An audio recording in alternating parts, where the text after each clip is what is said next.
各位觀眾，大家好，歡迎收睇26分鐘見證實錄。新冠疫情已經肆虐全球超過2年幾，各行各業都受到打擊。但係隨住近期本國嘅疫情有所放緩，有唔少嘅行業嘅業績都穩中增長。不過喺疫情期間受到重挫嘅旅遊業喺復甦嘅路上就似乎遇到好多阻滯，令到旅遊業嘅反彈進度不似預期。咁就好似近期本國甚至全球好多其他地方嘅機場都相繼出現大混亂，有飛機航班延誤以及取消，甚至大量乘客嘅行李被遺失等嘅問題。根據 Destination BC 嘅數據就顯示BC 省今年4月旅客嘅客流量相比起2019年疫情之前同期仲要少17萬人次。究竟呢一連串嘅問題會帶俾旅遊業乜嘢危機呢？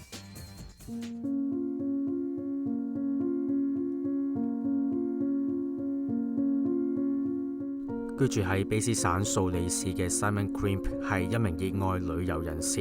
佢表示，疫情之前都會周圍去旅遊參觀，但就喺今年6月同佢嘅細仔嘅一次旅行，就令佢畢生難忘。Well, basically, we took off to England for a short trip on June the 3rd, and then what happened was we get to the UK, we get to London, we arrive. And after finally getting there, after making our connection from Vancouver and Halifax, and we proceeded to the carousel to pick up our baggage, carousel number 8 at London Heathrow, which we were sharing with another airline. And so basically we stayed there at the carousel for a while, and nothing happened. Our baggage didn't come off, and so then we started to query things and everything, and it was late at night when we arrived, and also it went on into the early hours of the morning, and nothing happened. Nobody was really around in the end to ask questions. 如是者 Simon 就同佢嘅仔喺機場就行李延誤嘅問題同地勤人員周旋咗幾個鐘，但仍然未能解決問題。而原本計劃好嘅行程都因為行李延誤而受到影響。What we had planned was to have 3 nights in London initially. That way I could show my young son around different places and stuff. But unfortunately I had to cancel a lot of those things, and fortunately I managed to get my money back on some of the tickets which I'd purchased previously, and then from there basically we just had to purchase things, and of course the actual day that we were able to get out and do anything was on a Sunday, so a lot of the main shops were closed. A lot of tourist shops were open, which meant spending at tourist prices to get a few things. We couldn't get everything we needed, but we got a few things to keep going.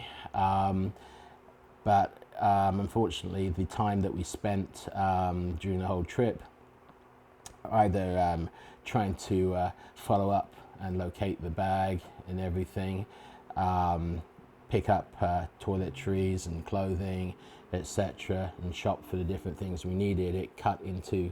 the time which I'd already planned to show my son around, who had been anxiously looking forward for a long time for a trip to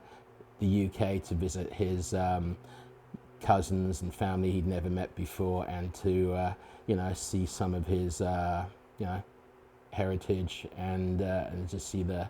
place, but unfortunately didn't work out as planned. Simon 表示喺整個旅程基本上都係同航空公司交涉當中，而航空公司以及行李外判公司多次就將 Simon 嘅行李寄錯地址。事件擾攘大約1個月之後，最後佢係以呢一種方式同行李再見。So finally, after all that, a few days later, July the 12th, over a month now, since we've seen our bag, it showed up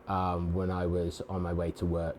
And I managed to coordinate things where it could be left while I was at work, and came home and it was here. So that's pretty much how it worked out when we were away. So I mean I'm not happy about that at all. I mean, the fact that we got the bag back finally was nice, but I mean, it would have been nice to have had it for the trip, which was the whole purpose of taking the bag, because we had gifts to give to various people inside, which obviously never happened. And basically we incurred a lot more expense, which was, not necessary, and all because of the sake of losing the bag. I mean, if they can't deliver the bag, I think at least the communication should be a lot better, and that's really probably the biggest breakdown of things right now. And I think a lot of it comes down to, for the airlines, speaking for them basically, is we've all gone through this COVID period, which hasn't helped things, and of course now everybody wants to travel, with their short staffing levels and everything is what they're saying. I mean, I guess a lot of it comes down to, possibly it's because of they had to lay people off because they weren't vaccinated, or perhaps it's because during the COVID people were unable to work at the airport anyhow. Simon 見到佢嘅行李之後，隨即向航空公司展開殺傷，要求航空公司向佢賠償5000蚊嘅費用，但就因為呢件事同航空公司再一次角力，甚至需要對簿公堂。What they were offering was really unacceptable, because what happened was I ended up fighting now with the small claims court, and so when I did that, a few days later, I get a phone call from somebody at Air Canada in their, I guess, legal department, legal department, to tell me,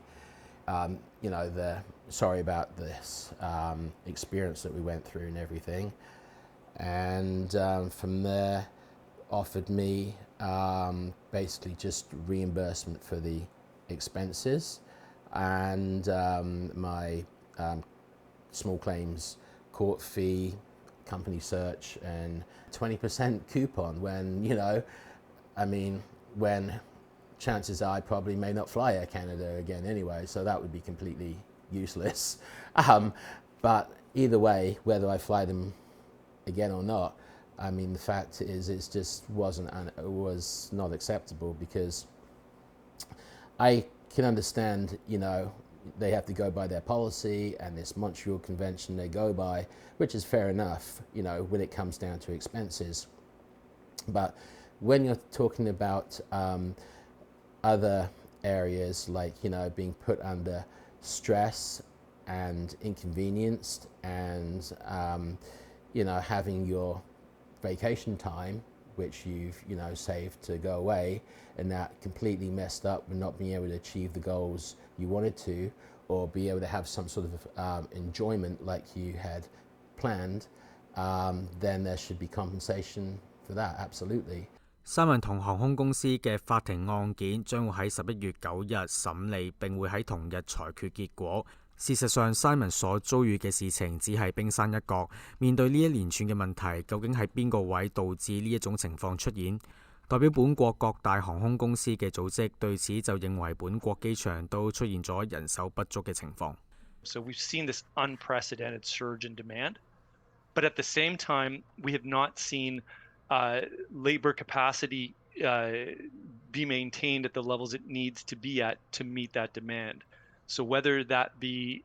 baggage handlers, whether that be security agents, whether that be customs officials, both Canadian and American, because of course many people going to the United States pre-clear through American customs, so we need American customs agents. So even passport handlers, we know we've had issues with passports. So there have been labor shortages really across the system that haven't been able to meet that surge in demand. On top of that, we still have the air travel sector still has pandemic-related restrictions that it must adhere to. We are one of the only sectors left in Canada that are still having to adhere to various pandemic restrictions, whether it's random COVID testing or the mandatory use of the ArriveCan app. These are all adding time to processing to get people through airports. 根據卑詩省政府嘅旅遊網站 Destination BC 嘅數據顯示，截至今年4月，卑詩省國際旅客流量經已衝破20萬人次關口，對比同期喺2020年疫情爆發初期高出98.7個百分點，當時嘅客流量只有不足4900人次，但相對於同期2019年疫情之前有近38萬人次嘅水平，就仍然跌近咗1/4。Morrison 就認為面對呢一連串嘅問題，聯邦政府飾演重要角色，亦都需要為此負上責任。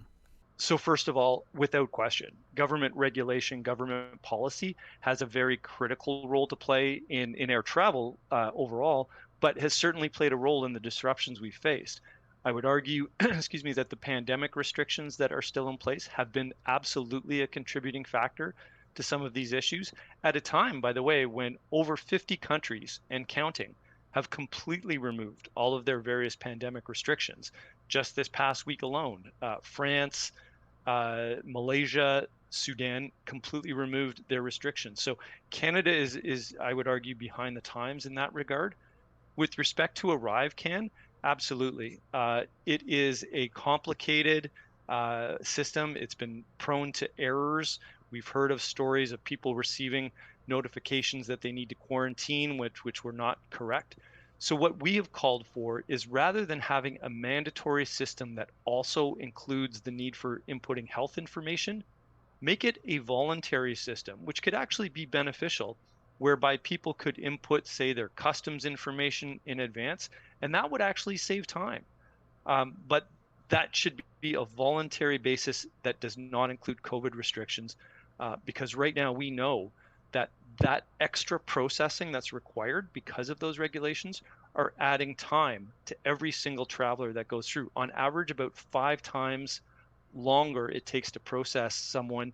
with that ArriveCan data than without it. 對此，聯邦運輸部回覆本台查詢嘅時候表示，運輸部長以及該部門一直關注機場延誤以及行李延誤等嘅問題，政府一直尋找合作夥伴共同解決問題，包括近期喺各大機場、加拿大邊境服務處以及其他部門聘請超過1700多名嘅安檢人員，以減少乘客等待時間。另外，運輸部長 Algebra 喺過去幾個星期亦都會見多倫多以及溫哥華在內嘅10個機場高層管理人員，以制定有效嘅解決方案。對於導致機場大混亂嘅情況，責任誰屬？卑詩理工學院商學院副院長 Morgan Rescott 就有另一種見解。So in terms of responsibility, it's a little bit hard to point the finger.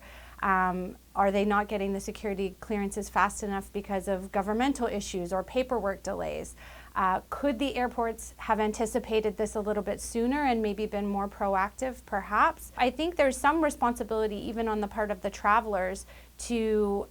really read all the information that's being sent by the airline ahead of time. And I myself know someone who left for a flight and they didn't leave themselves enough time. They didn't follow the instructions provided by the airlines. But if other travelers are not following the rules or they're not reading what they're being told, then that causes more issues and more pileups.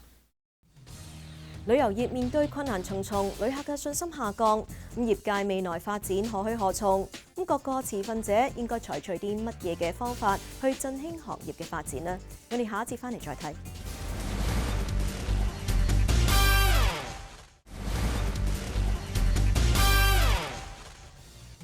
歡迎翻嚟節目時間。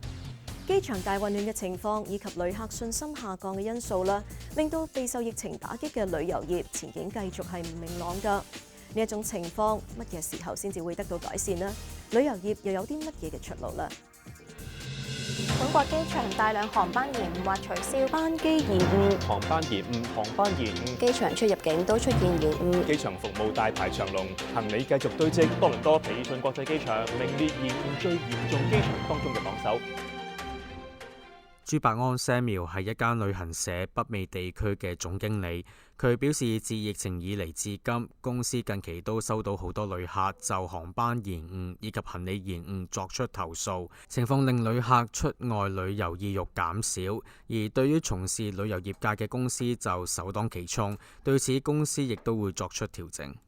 其實我們在近期因為受到這樣的狀況，也是蠻多客訴，甚至是在生意上面有受到影響。根據航班上面的不穩定性，有時候旅客他們會覺得他們自己對應航空公司會覺得消息來得更直接，但其實這樣的過程中，就像剛剛我們提到的，航空公司它的 call center 不一定在加拿大，或者是還有文化上面的差異，或者是航空公司講的一些術語，有時候消費者他聽不太懂，或者是當他發生事情的時候，他比較沒有辦法用冷靜的態度去跟航空公司去做對應，所以說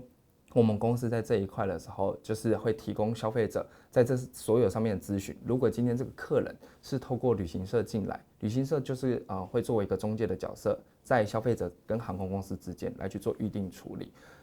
今天發生了 can 班或者是 flight delay， 或者是他整個 flight cancel 等等的，我們公司就會協助旅客去跟航空公司對應，看要怎麼樣去做處理。有時候提早通知，旅行社這邊就會第一個收到航空公司的訊息。我們在出發前，我們就能夠聯絡我們的消費者，告訴他說，航空公司現在 delay， 你可能晚一點到機場，或航空公司現在 can 班，你不要到機場。這樣我們反應比較快，我們可以協助消費者去做這件事情。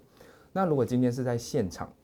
就像我們剛剛前面的一個問題，如果消費者他是在出發前1分鐘到了航空公司櫃檯，發現航空公司 delay 或 can 班，那他打電話來的時候，我們也會去協助引導他到哪一個航空公司櫃檯，或者去處理辦什麼樣的手續。你告訴航空公司你現在下一個航班，因為通常航空公司會給一個預備航班，那個預備航班不一定是客人要的，所以我們會用我們的系統去查詢怎麼樣，因為我們認識我們的旅客，知道他的需求，所以我們會告訴他哪一個航班有，你告訴航空公司你要這個航班。喺近期收到唔同旅客投訴當中，朱伯安比較深刻嘅係一班大約30至40人嘅旅客行李被遺失。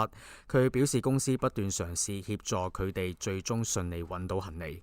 像近期有一個比較嚴重的 case， 就是我們有一組客人，大概30幾位客人來到了加拿大，但是他們的行李就是部分有客人的行李遺失。我們沒有辦法讓30幾個客人都在溫哥華去等這個行李，所以我們就讓客人先行出發他們的行程。但他們的行程要去哪裡呢？他們的行程要去 Rocky Mountain， 所以他們的行程要拉車好遠好遠。那行李怎麼辦？要怎麼追上他？這個時候客人是非常生氣的，因為他每一天都沒有辦法洗澡，他的行李完全不見了。那我們這時候就是跟客人去溝通，跟航空公司去溝通，了解客人他可以在這中間過程中得到大概什麼樣的補償。我們就在這樣補償之下，協助客人去買衣服，或是買一些生活用品。好，另外一塊，我們持續的去跟航空公司申報行李遺失，每天去幫他追蹤，每天幫他打電話給航空公司。當追到行李之後，我們派了一台車，派了一個 driver guide，將他的行李送過去，送到哪？當客人拿到這個行李的時候，他人在 Kelowna 3天之後。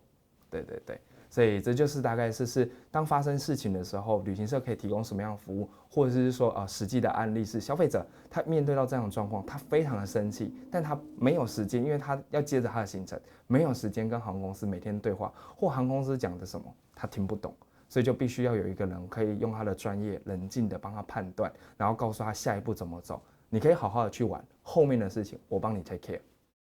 無論從旅客角度，以至旅遊業教育專家以及旅遊業界人士都認為航班延誤或者取消，以及行李延誤等嘅問題，都係源於人手短缺所導致。當務之急，當局應該聘請足夠人手應對問題，但聘請人手過程亦係咪順利呢？ I think it's safe to say that we are going to be experiencing some shock waves. Someone in the industry called it the whiplash effect, where we pulled back and now we see the increase, and then people will pull back and we see the increase, and we are feeling the impacts as an industry. Certainly as educators, because we have a tourism program here, we see interest in our tourism program dropping because I think some people see what's happening in the wider industry, and it's hard for young people to invest in tourism as a career when it looks uncertain.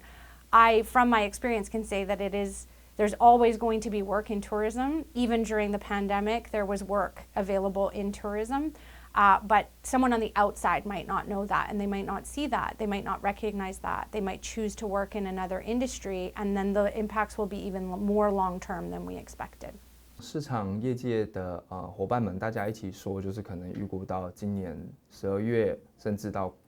跨年到明年，可能航空公司都还会有持续这样的现状。我觉得这个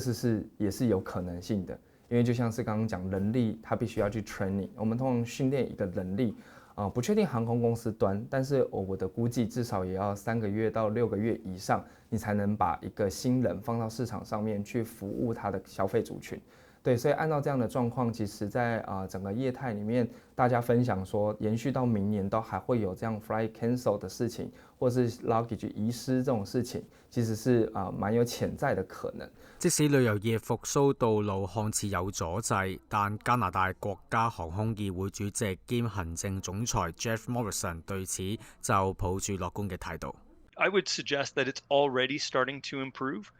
Again, we're seeing data from various airports as well as the federal government that is suggesting that capacity is increasing. So we're seeing, for example, with respect to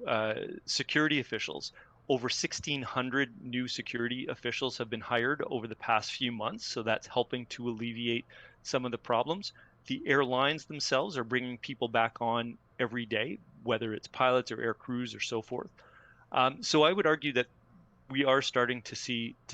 a turnaround.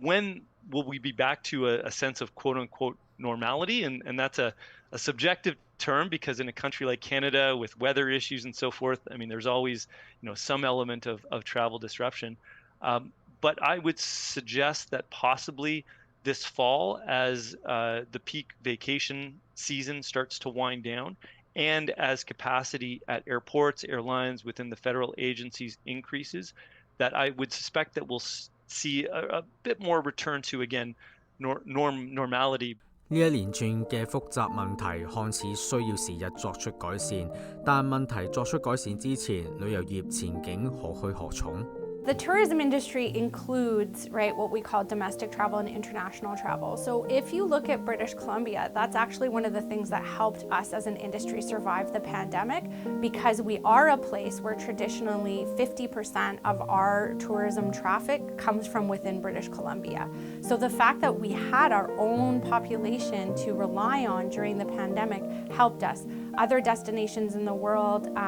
some of the tropical islands where they have 98% of their tourism comes from outside, they're the ones that really felt the shock of the pandemic, and they will continue to struggle to build that up. We're very lucky here that we have that base. 按照现在整个大环境，其实我们也不知道，就是这一个COVID 它到底会持续多久，但是可以预测，像是近期美国政府就有通知，它把 COVID 视为一般流行性感冒，所以大家已经逐渐的把这一个病毒当作正常的生活上面的疾病，所以就是会越来越不去担忧。所以目前在刚刚提到的说，有些前辈或者是有些市场业界的伙伴们有提到说，在省里面旅游，我觉得这是必然的，因为其实在加拿大境内还是有很多不错的地方值得大家去探索。对，那除了本身在这个境内旅游里面之外，我觉得大家可以开始思考往邻近的地方，像是美国或者是中南美洲，甚至是欧洲。因为我们可以观察到的是市场其他这些地方，它开始已经蓬勃发展它的旅游业，但是目前在我们加拿大，可能整个观望下面，我們的族群旅客對於疫情上面還是有一些顧慮跟擔憂。至於一向喜愛旅遊嘅 Simon， 今次遭遇行李遺失嘅情況，佢表示之後每一次旅遊都會額外謹慎，但就唔會因為呢一次事件對出外旅遊卻步。但佢就期望航空公司以及行李公司代表應該加強溝通。But I mean, what they really need to do is perhaps, look at the communications side of in their company, on how to deal with these issues. You know, if you don't have the staff to take care of it, at least be able to look at that as an alternative option to, you know, at least inform people a lot better than what they have been doing. 好啦，今集嘅節目時間呢又差唔多啦。咁如果觀眾對我哋嘅節目有啲乜嘢意見嘅話，係好歡迎大家以電郵嘅方式同我哋聯絡㗎。我哋嘅電郵地址係 mag26@fairchildtv.com。咁如果觀眾想重溫翻今集嘅節目，亦都可以上到去我哋嘅網站3w.fairchildtv.com， 點擊節目重溫一欄就可以睇得翻㗎啦。下個星期我哋會有26分鐘見證實錄精華回顧，再會。